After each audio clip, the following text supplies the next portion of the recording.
What's up, guys? This is Dominic D'Angelo of freeshows.com, SEScoops.com, and OneTrueSportTV.com. I'm trying to set the ambiance here for Raw. We talked.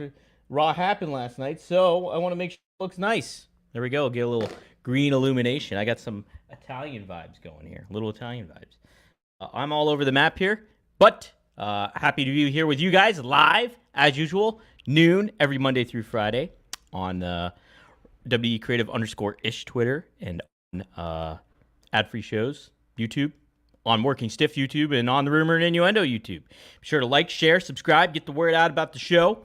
But we got some good stuff to cover. Or maybe joining us, but may not as well. So we'll wait and see. But either way, want to give some shout outs to some folks in the house here. Wrestling Old Head, after morning R&I Tribe, what do you guys yeet for breakfast? I had an Intercontinental plate, and tomorrow, maybe a Grand Slam. Ooh, I like it. Oh, man, good stuff there. That's all, both Denny's references, too, I believe. You nailed them both. All Jake says, good day to you all, and to all a good yeet. Jason Poach says, yeet, happy Tuesday. Someone please check on Tony Khan, as those Jaguars on Monday Night Football last night looked about as good as a Shane McMahon versus Miz Steel Cage. My goodness. Yeah, they do not look. What is up with Trevor Lawrence? Doug Peterson, I loved him as a coach for the Eagles. Yeah, backup quarterback for the Packers, if you remember that, I believe. He was also backup quarterback for the Eagles. But as the Jaguars head coach, it's not clicking. What is the deal? What's the deal? Who knows? Andrew says Robert needs to do better. No, Andrew, Robert needs to feel better. That's what might be an issue going on right now. So I hope Robert's doing okay. Gerard J. May says, you may be all over the map, but we know you are unlike Robert. Where you are, unlike Robert. That's right. He's a mystery man. What is going on? What's the status of Robert Karplus? Who knows? We'll find out either today or perhaps tomorrow. Either way, we have a new Intercontinental Champion, and that is Jey Uso. He defeated Braun Breaker in the main event of WWE Monday Night Raw that took place on USA Network. Jeez, I was trying to think what network it was. USA Network. And they were stacked up against two Monday Night Football games. But Braun Breaker, this was only his second title defense for the Intercontinental Championship. And he lost. What do you guys feel about that? Obviously, they'll probably build a story out of it. Braun Breaker has been shown to be a bit of a hothead, a loose cannon, if you will, Brian Pillman style, and wreaks havoc backstage when things don't go his way. What will this do to Braun, this loss do to Braun? Do you like this choice? I was really banking on Braun having a very good, extended, memorable run with the Intercontinental Championship. How does it necessarily feel when it comes to short title reigns like this, and you have a credible guy like Braun Breaker losing this quickly? Obviously, it's against such a star in Jey Uso, and you know he's super over. It's hard to argue that Jey should not be an Intercontinental Champion in the story that they were telling. It's just like these two worlds collided when both are on pretty much a hot streak. So is that the right thing to do? I mean, Braun did get definitive wins against like Sami Zayn for his title defense. But with Jey Uso just losing in a second, how do you guys feel about that? I'm very mixed on this. I thought Braun should have won that Intercontinental Championship at WrestleMania instead of Sami Zayn, and then it went to Zayn. And then Braun kind of just felt forgotten about, and then things like that. But then he started heating up. Then you had the stops and pulls with, him going, but him like still heating up. But he did definitely like kind of was.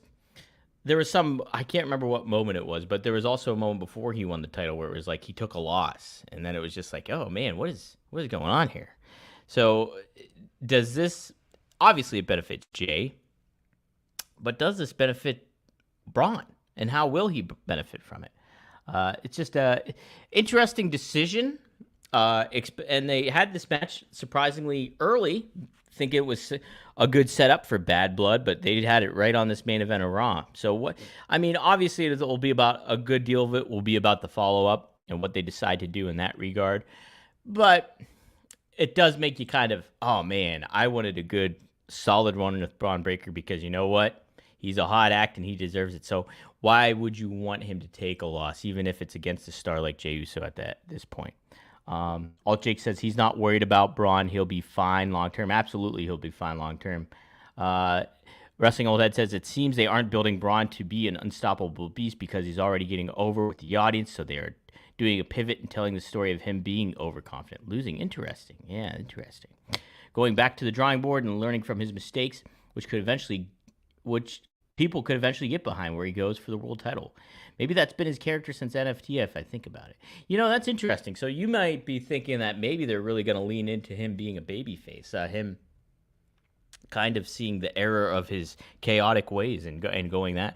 That would be an interesting way to kind of take it and add value to the loss that he took. So interesting. Good stuff.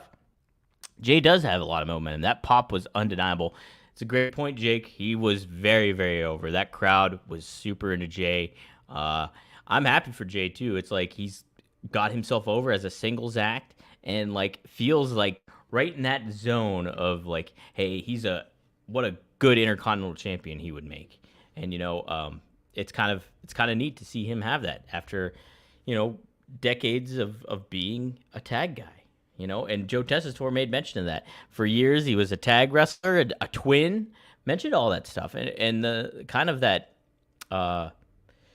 viewpoint, that canvas seemed already painted for him. But he broke the mold and got over on his own, being such a conflicted heel during the Bloodline run.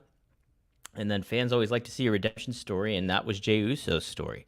He was very, very much a factor in the Bloodline. So neat to see him kind of get the.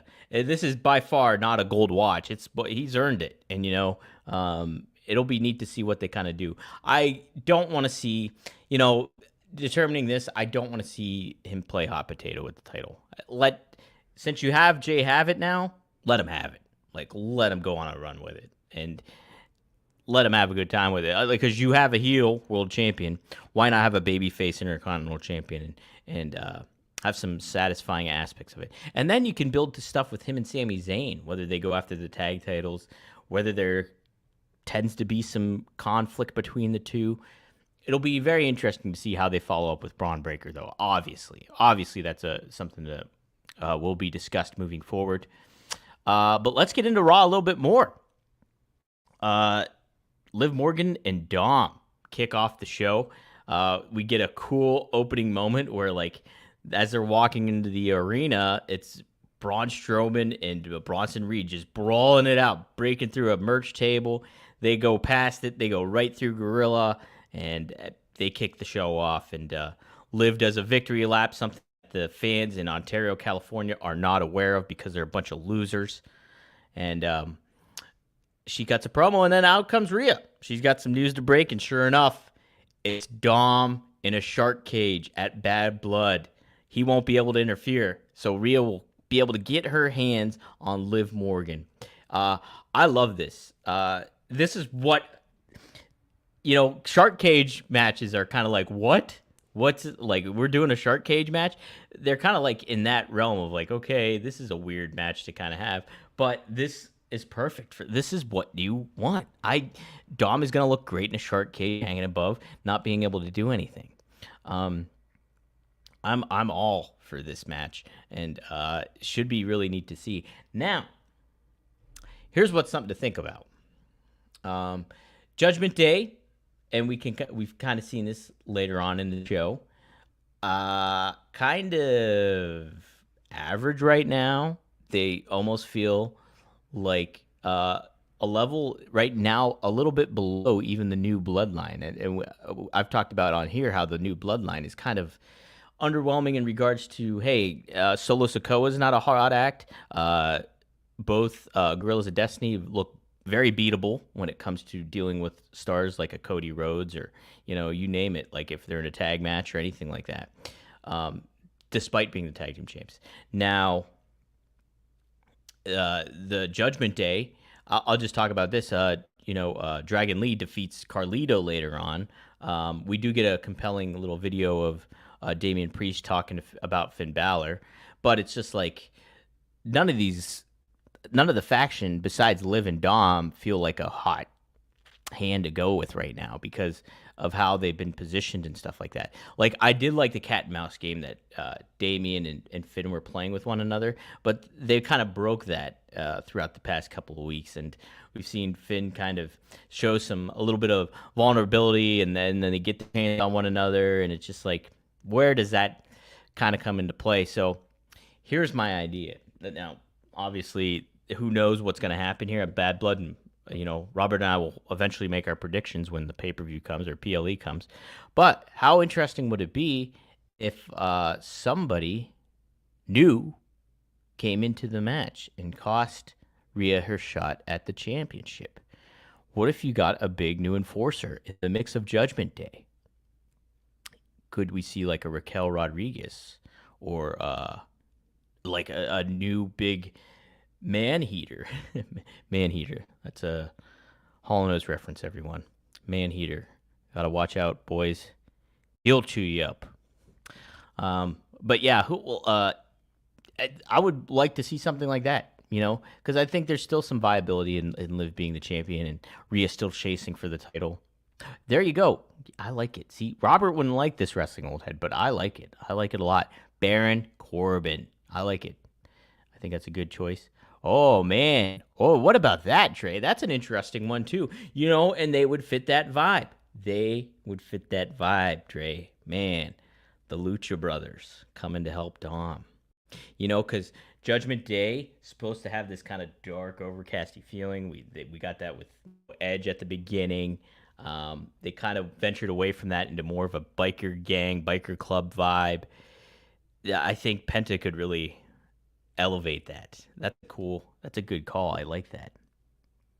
Gerard J says, think it has to be a female. Do you think we will get that at all? Like, I'm just throwing that out there that, hey, maybe to heat this faction up, we need some new blood into the Judgment Day, this new version of the Judgment Day, because it's just like they're kind of Phil mid-card right now, And I mean, if you're looking at it from a structure standpoint, it kind of is, but you don't want it to feel like that, right? You want it to feel like a big deal. It doesn't feel like a big deal. Wait, what was this? That wasn't me. That was Tom. What is that callback? Help me out there, Jake, with that. I want to know what you're referring to there. I'm intrigued. You got me intrigued. Yes, Bad Blood is in Georgia, so it's in Atlanta. Correct. Oh, ooh, that's interesting too. Man, Dre, you're making some good pitches here. Nikita Lyons, that wouldn't be bad either. Lots of stuff to think about. I am intrigued. You guys got me even more intrigued by that prospect. But I'm excited for that match. Bad Blood looking like an amazing card, is it not? I mean, there's some good stuff going on there. And what was also good stuff was Sami Zayn going up against Ludwig Kaiser in the opening match. Sami gets a win after Ludwig gets too heated up with the referee, and the distraction costs him the victory. And Sami gets the haluva kick and gets the definitive 3 count on Ludwig Kaiser. So then Gunther comes out, teases that he's going to give Sami this title shot, and then pulls the rug out from under him yet again. No, I deny that. Looks like we're not going to get that match at Bad Blood. And I don't think Bad Blood needs it. Why not build this either, whether it's to Survivor Series or make it a big main event kind of match on Raw? I'd almost pay it off at Survivor Series, though. But we'll see how it goes. And plus, it's in Vancouver. Sami's Canadian, so why not kind of do that and get Gunther another big win and get some big-time heel heat on him, too. So could probably see that potentially happening there. We had a backstage segment featuring Kofi Kingston and Xavier Woods with American Made. And, wow, I really like this segment. Really sets up Kofi in a good position. From these weeks that we've seen Kofi's kind of been, obviously he's a babyface, but he's kind of been at fault with all this, right? Like, he hasn't been the best tag team partner to Xavier Woods. And we kind of see Kofi just own up to it. He's like, yeah, man, I'm not doing a good job. I just want to apologize. Woods dismisses it, says, "No, man, it's not a big deal. I got heated, and it was like a cool kind of friendly segment." And then Kofi's like, "Listen, let's just go by what you say. We'll do whatever you want," kind of thing. Kofi tries to have some fun, like bringing in the. This was a fun aspect of it, like bringing in the old nostalgia stuff when it comes to New Day, like the Bootios and what's the name of his trombone? It's not Darlene. It's something though. We'll call it Darlene because I just like it. Winona. I don't remember. You guys will know what the name of it is. But either way, that was fun stuff. And then they get laughed at by American Made, and we get a match booked on it. And the funny thing was is like some guy comes in with like what was it, like a bowl of pancakes or a bowl? I can't remember what it was. Kofi like blows him. I was like, no, pull it back because he doesn't want Woods to see it. It was a really neat segment. Oh wait, let's see. Okay, so Dom wasn't saying it was him; it was Tom to Pierce when he was saying to Dom, "Oh, who interferes." Oh, okay, I like that. So, uh, so yeah. But now with this, now they set that match up for later on. I'll just talk about it right now. They have the match eventually later on in the on the card, and American Made wins. And they need this win. I mean, after you're losing to the Wyatt Six, they're kind of still they're coming off greatly as a comedy act in certain ways because Brutus is kind of leaning into the over the top, like laughing and that kind of thing. But they look credible in the ring, and you want them to get a win, and it's at Xavier's own hand that they lose because he gets too aggressive with Chad Gable, who wasn't even in the match. That distraction causes New Day to ultimately lose when Kofi was on the page of making it work. And then we get these guys in a backstage segment again where Xavier Woods is very frustrated. Rey Mysterio comes up with the LWO and apologizes for last week in the miscommunication, says it won't happen again kind of thing. But Xavier Woods is just prickish to Rey and really like saying like going after his son, which obviously they're feuding, but and like just kind of cutting deep at Rey, like taking some mean jabs at Rey, and then this eventually leads to a match that gets booked next week. Rey was supposed to take on Finn Balor, but now he's going up against Xavier Woods, and Kofi is just kind of like, dude, no, it's not, it's an out of line kind of thing, and so there's continued conflict. Really liking what they're doing with the New Day here. One of my favorite parts of Raw, I will say. So it's neat. I'm A-okay with New Day breaking up. It's high time that they do, and it looks like we are finally going to get that. So, but great stuff, compelling stuff going on there. Let's see here. Wrestling Old says Kofi has been coming across like an old record player playing the hits while Xavier is like, I want to play Spotify, yo. That's right. Like he wants to change it up, but he's not putting on the right music to dance to, right? So he screwed it up. And now Kofi's like, trying to still be a voice of reason and kind of, calming the waters, so to speak, as a good babyface does. But Xavier is going off the rails. We see him unraveling. So they are telegraphing Xavier hard with the black attire too. Maybe it's a swerve. No, I think they're telegraphic. Why not telegraphic? Telegraphic. Why not telegraph it?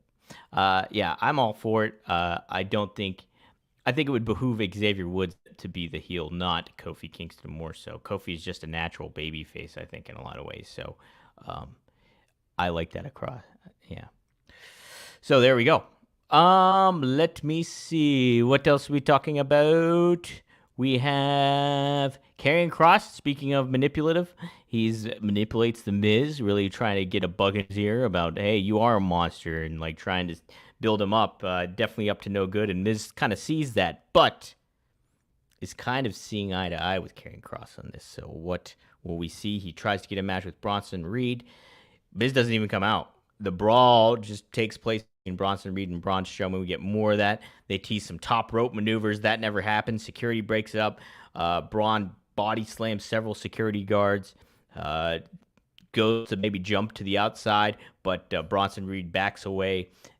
Order tries to get restored. Ultimately, Adam Pearce books a last monster standing match on Raw next week. They're really shaping up the card.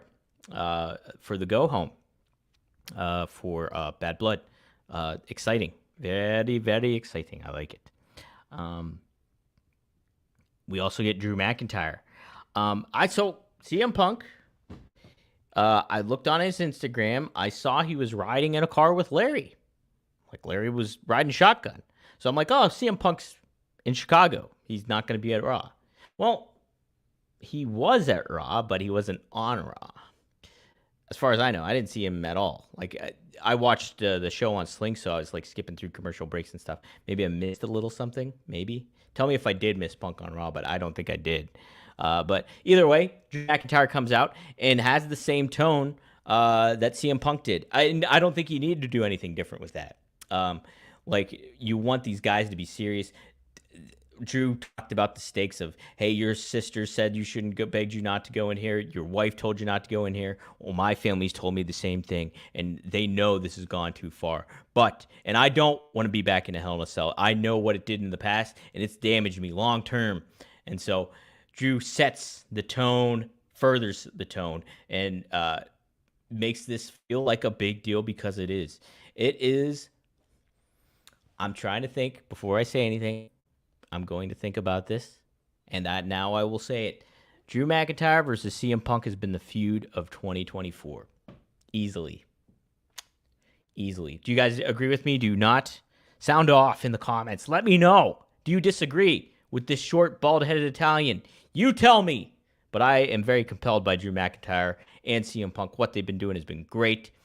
I will say this right off the bat, and I might do a video thing later on. But I really do believe Drew McIntyre is the wrestler of the year. And that is by a country mile, I will say. By a country mile. This is across the board. This is including AEW. This is including WWE. Drew McIntyre, wrestler of the year. To do a feud, to continue a feud with somebody that has been injured for the majority of the year and make it as compelling as he did, make it as fun as he did, some unbridled character work. You can't argue against Drew McIntyre being the wrestler of the year. It's like that story goes where it's like, oh, Ric Flair or Ravishing Rick Rude can work a broomstick. Well, Drew's done that like from a persona, verbal, and like somewhat physical sometimes, with other talent, but he hasn't had a dance partner literally in the ring and made this feud the most compelling thing on pro wrestling television. Drew McIntyre, wrestler of the year. This feud of the year. I think it's not. I think it's hard to argue against. Tell me if you guys think there's a different feud that contends with that. Wrestling Oldhead says I 100% agree. I thought it was the feud of the year in May. Exactly. Jake also agrees. Jay Sloan says definitely the best, one of the best, if not the best. I like this. Wrestling Oldhead says Larry has been trying to get Punk to have a Kennel in a Cell match against Drew with Larry and all his homies around the ring. Larry did have some homies. I think it was Kathy Kelly's pooch backstage, because Punk was posting on his Instagram stories. Larry interacting with another smaller dog. Funny captions. You should check it out if you're on Instagram and you follow CM Punk. Check out his stories. It should be up there right now. Yes, Jay Sloan, his acting has gotten a lot better. The Wrestling Oldhead says Drew has really stepped up his promo game as well. He's been knocking it out of the park on the... Yeah, I mean, you could give Drew several awards for Feud of the Year, Wrestler of the Year, and Promo of the Year. Again, hard to argue against any of those. It really is. But yeah, good stuff. Very excited for Bad Blood. Feels, it's neat that they brought this name back of the PLE, because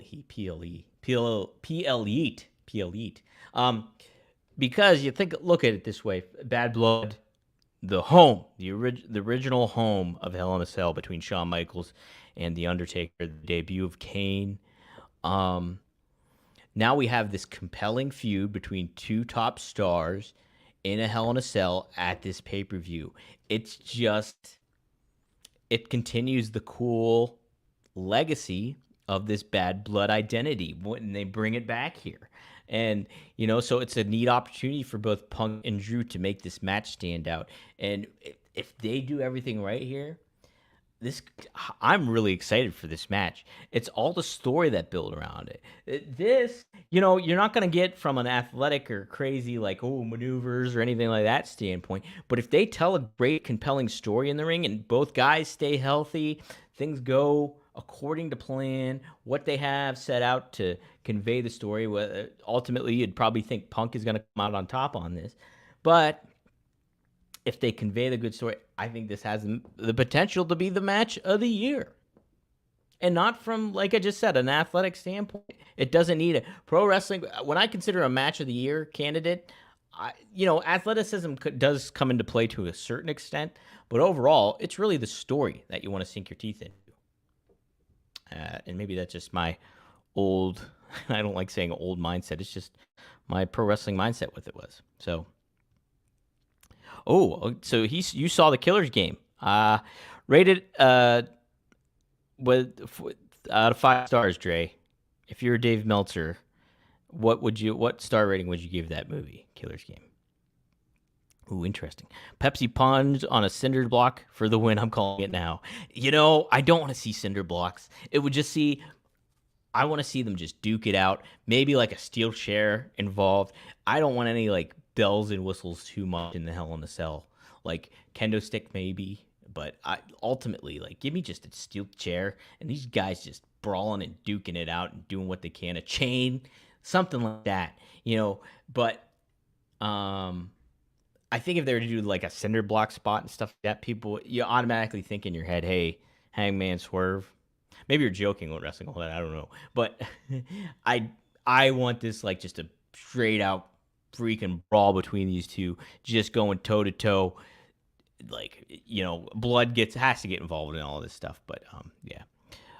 Dre says 3.5 for Killer's game. Interesting. Don't want to see it. Definitely want to see it. I like Batista. I like Drew. I love those kind of like caper movies where it's like hitmen are after one another. So fun kind of thing going on there. All right. Anything else I want to talk about with Raw? No, let's move on. But before I do, gotta say, did you flip the channels? Were you having your own Monday Night Wars last night, but with WWE Raw and NFL Monday Night Football? You had 2 games to check out if you did. Well, maybe next week or this coming Sunday, you can do the Pick 6 app with DraftKings.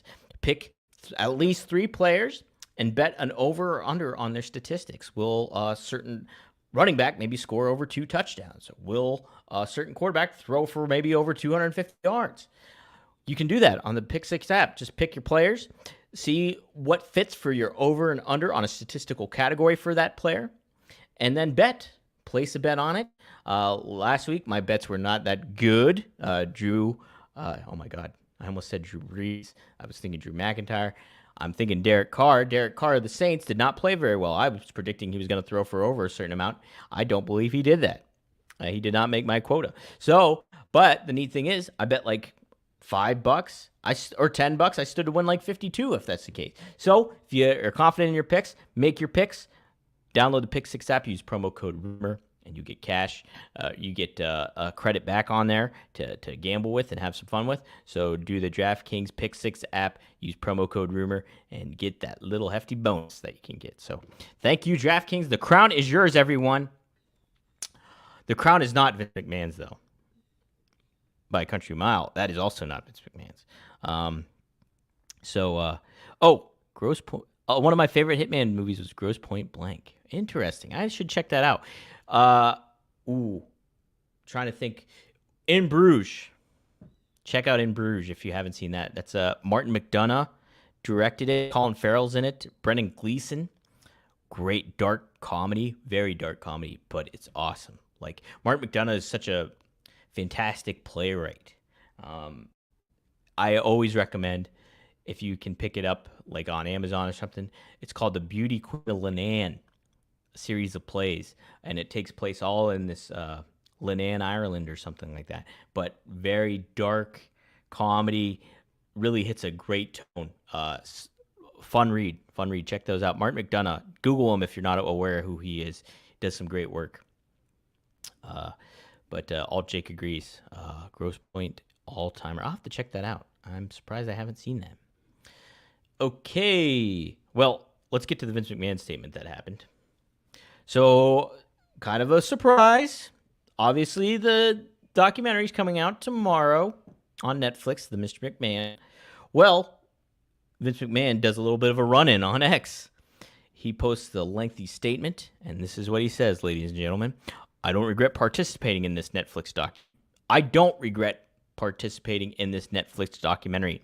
The producers had an opportunity to tell an objective story about my life and the incredible business I built, which we were equally filled with excitement, drama, fun, and a fair amount of controversy and life lessons. Unfortunately, based on an early partial cut I've seen, this doc falls short and takes the predictable path of conflating the Mr. McMahon character with my true self, Vince. The title and promos alone make that evident. A lot of this has been misrepresented. A lot has been misrepresented or left out entirely in an effort to leave viewers intentionally confused. The producers used typical editing tricks with out of context footage and dated sound bites, etc., to distort the viewer's perception and support a deceptive narrative. In an attempt to further their misleading account, the producers use a lawsuit based on an affair I ended as evidence that I am, in fact, Mr. McMahon. I hope the viewer will keep an open mind and remember that there are two sides to every story. So, surprising that he issued a statement. It makes sense. It does make sense. You'd think Vince has, the allegations are very heavy. Obviously, they're going into federal court, which is pretty damning when it comes to the aspect of Vince at all, whatever, possibly not being guilty of all this stuff. It's damning. If there's a federal investigation going up against you, you are doesn't look good. But Vince has not yet told his side of the story. We have heard all from the lawsuit with Janelle Grant. So it does make sense that Vince would try to draw a line in the sand of the documentary and what might be try to knock off any kind of potential negativity that would come his way. But also, and it makes this is good publicity for the documentary, is it not? What we're gonna watch and see, I think it gets all the wrestling fans more. Oh, I gotta watch this. It really elevates the fact that this is something to tune into, and it really is content to tune into if you are a pro wrestling fan. Vince McMahon is one of the biggest names in the history of wrestling, if not the biggest, obviously for obvious reasons. So this documentary is going to catch some eyes, but Vince kind of gave it more of a boost there with that.